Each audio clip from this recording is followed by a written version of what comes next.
Ice and Rose. Isoli master na microfone. O puto mais novo, o puto mais famoso. O puto do Belo Produção. CS Production. Haiwa. Big up superstar. Big up Fuzo Stars. GTB. Mumuzi danzo, ndori zambere. Oh, pakutanga malipoti nindiri pwere. Oh, vamwe watu vari kuda kuti izvi zvipere. Oh, manje ndichangoramba ndichingorida mbere. Oh, pamangoma ndakatanga ndichakatonga. Nasi unowawe kuti ndane mushonga. Wazozviona ngoma dzangu dzinoshoshona. Ndichangoramba ndichingowapisira. Ndiri master ndiri pampaka. Ngoma ndicharamba ndichitakataka. Ngoma dzikaramba dzechifaya. Manje handisi kuzosara. Mumozi danzo ndoridza mbere. Oh, pakutanga maimboti nindiri pwere. Oh, vamwe wacho vari kuda kuti izvi zvipere. Oh, manje ndichangoramba ndichingoridza mbere.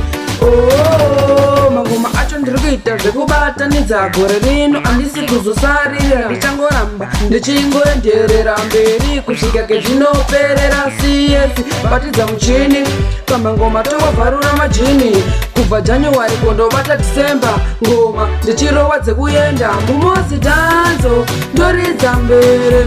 Oh, pakutanga maimboti nindiri pwere. Oh, vamwe wacho vari kuda kuti izvi zvipere. Oh, manje ndichangoramba ndichingoridza mbere. Oh, pamangoma ndakatanga ndichakatonga. Nasi unowave kuti ndane mushonga. Wazozviona ngoma dzangu dzinoshoshona. Ndichangoramba ndichingowapisira. Ndiri master ndiri pampaka. Ngoma ndicharamba ndichitakataka. Ngoma dzikaramba dzichifaya. Manje handisi kuzosara. Mumozi danzo ndoridza mbere. Oh, pakutanga maimboti nindiri pwere. Oh, vamwe wacho vari kuda kuti izvi zvipere. Oh, manje ndichangoramba ndichingoridza mbere.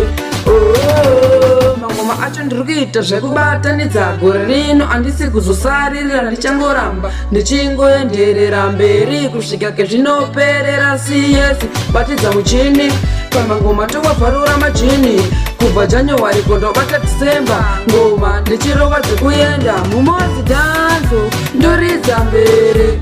Oh, pakutanga maimboti nindiri pwere. Oh, vamwe wacho vari kuda kuti izvi zvipere.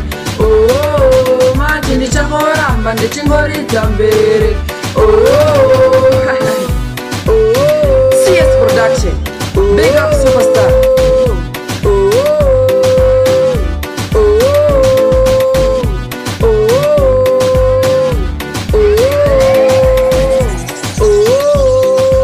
GTB. #1 producer. God bless Ice and Roses.